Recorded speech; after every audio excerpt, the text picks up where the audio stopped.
Today we're talking about Lesson 2 of Unit 6, Roles in Energy Transfer. Now we've talked about energy before. Much earlier in the year we talked about types of energy, kinetic and potential, and I'm going to ask you to kind of remember that information. We talked about potential energy being things like stored energy. So we're going to talk in terms today mainly revolving around food and how energy is passed from one living thing to another.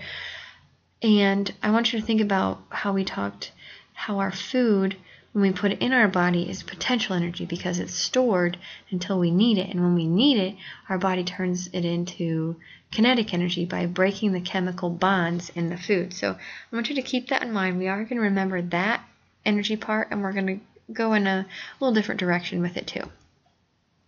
How do organisms get energy? The energy from food is a chemical energy, which we just remember we talked about that. Chemical energy is stored in the bonds of the molecules, and that holds the molecules together. And when they break, that's how energy is released. All living things need a source of chemical energy to survive. So whatever the source is, whether it's plants or animals, everything needs some source of energy to survive. How do organisms get energy? First of all, we're going to talk about a couple of types of ways that you can get energy. If something is a producer, it's also called an autotroph, which means it uses energy to make its own food. Now, I'm not talking like make macaroni and cheese. No, they're using sunlight to turn it into sugar, which is their food.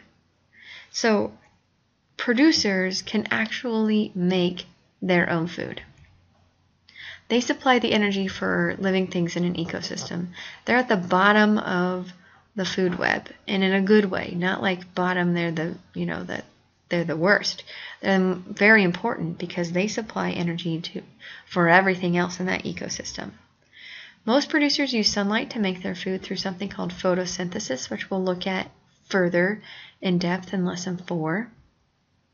All green plants, algae, and some bacteria are producers because all of them can undergo photosynthesis where they can make their own food.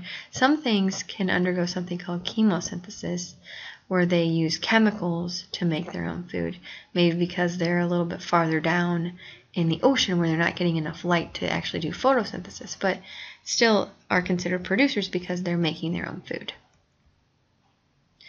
Another way that organisms can get energy is by the breakdown of nutrients from the remains of other organisms. These are called decomposers. Something like a worm is a decomposer. It's breaking down the soil and returning nutrients, breaking down things in the soil and returning nutrients back to it so that it's rich and healthy soil. So if you know anything about gardening, you know that it's a really good thing to have wormy soil because those earthworms are going to return really important nutrients and minerals back to your soil and make it very rich so that your plants can grow very big. Decomposers are nature's recyclers. They move matter through the ecosystem. So they're helping that matter change over to something that's more useful again. So recycling that matter. Decomposers make water and nutrients available to other organisms, whether it be a plant or to an animal of some sort. Another way that organisms get energy is from a consumer. A consumer can get energy by eating other living things, whether it be plants or animals. They can eat other organisms for energy. They're not making their own food. So if you think about it, if there's producers and consumers, which one are you? You can't sit in the sunlight and all of a sudden feel full because you just made a meal and your stomach happened out of the blue. No.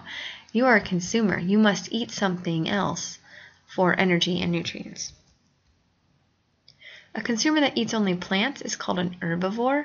So herbivores are plants only. So if you're a vegetarian, you may be considered an herbivore.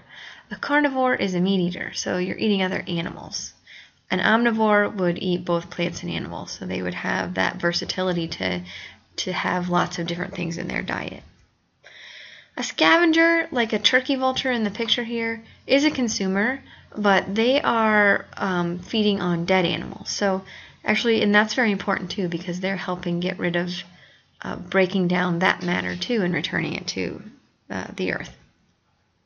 I want you to go to page 301. I want you to do all the questions here under visualize it. I want you to read the part where it's talking about herbivores and carnivores and omnivores, different types of consumers. How is energy transferred among organisms? Only the chemical energy that an organism has stored in its tissues is available to its consumers. So whatever chemical energy is stored at the point, let's think about a piece of lettuce. Like let's say you have the salad bar today at lunch. Whatever energy that piece of lettuce had in it at the time that it was cut from the plant, that's the only amount of energy that your body it's available to your body. So the consumer that eats it can only have as much energy as was in the organism at the time it was consumed. If an organism is eaten or decomposes, the consumer takes the energy stored in that original organism, and now it's its own energy. So the salad that you ate at lunch, now you've taken in the lettuce's energy, and now it's your energy, and now it's your stored energy, your potential energy. And this way energy is transferred from organism to organism. So this is how we transfer the energy. Remember, energy is not created or destroyed. It can only change form. So as a lettuce, now it is in your body as stored energy in the form of chemicals, and when those bonds break, then you will also be able to use that energy that was in the lettuce. Let's look at a food chain. We're going to look how energy is going to be transferred. A food chain is a path of energy energy transfer that goes from producers to consumers. The arrows in a food chain represent the flow of energy from the body of the consumed organism to the consumer. So I want you to read every arrow that you see on a food chain or a food web with the words eaten by. So if you look down here in this picture, you have grass eaten by a rabbit eaten by a coyote. So whenever you see those arrows, don't get confused thinking that grass is eating the rabbit. The grass is eaten by the rabbit. So those arrows read eaten by. Producers form the base of the food chain. So like I said before, the bottom here, it's not a bad thing. You're at the bottom of the food chain. But the bottom of the food chain is a really important place to be, especially as a producer. The bottom of the food chain provides energy so that everything above it can survive. Producers transfer energy to the first or to the primary level in the food chain. So the primary level of consumer, by the way, a 1 with a degree sign is how we write primary. So the primary level on the food chain would be something that eats consumers. So a primary consumer in that picture we just saw was the rabbit. It eats a producer.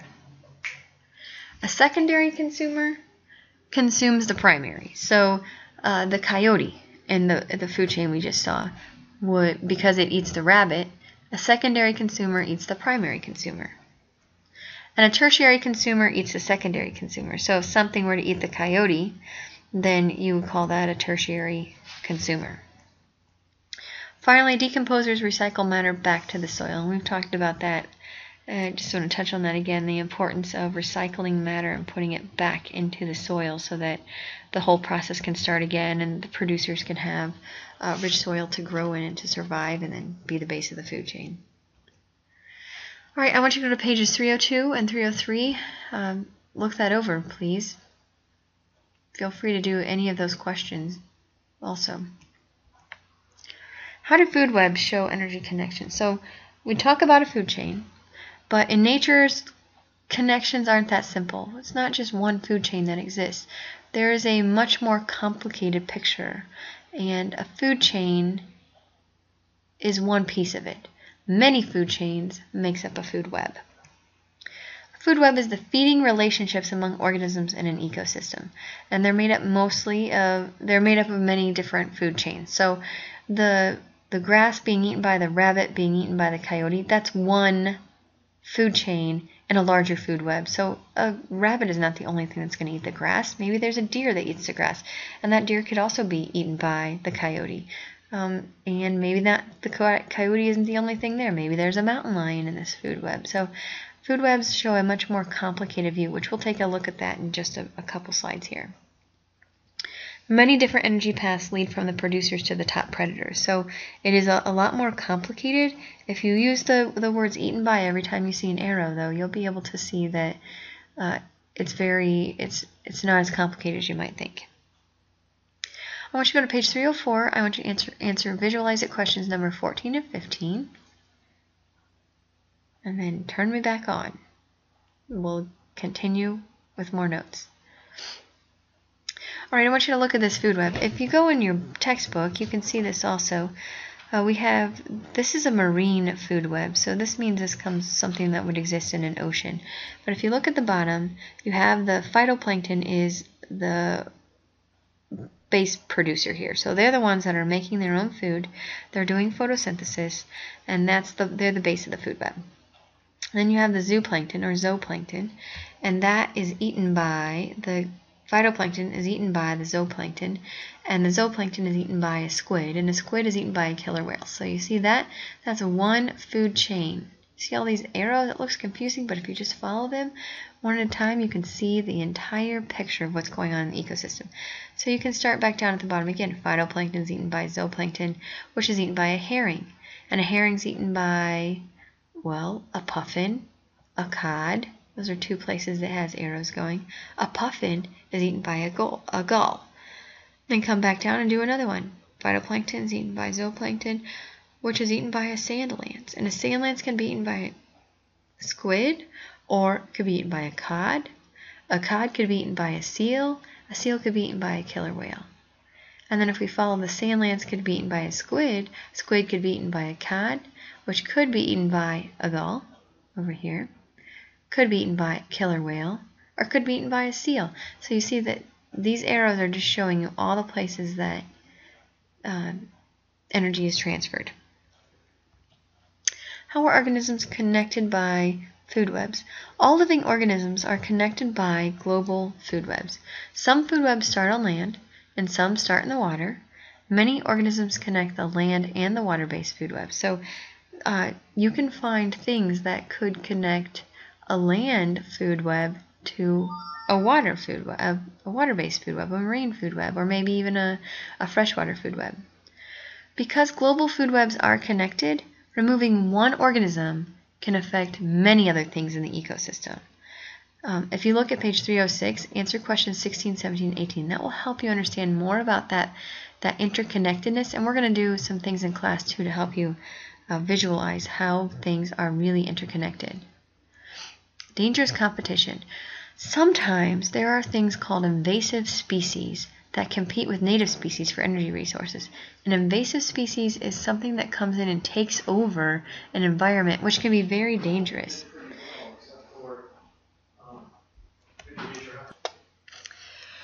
There is an invasive kudzu plant that outgrows native plants and completely can cover houses and cars. There's a picture in your book, and I'm gonna bring that slide up next to show you.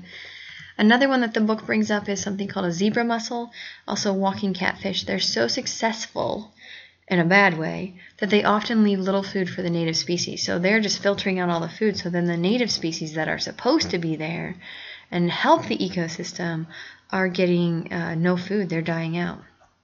So here's the picture. If you look at page 307 in your book, you can see that too. The walking catfish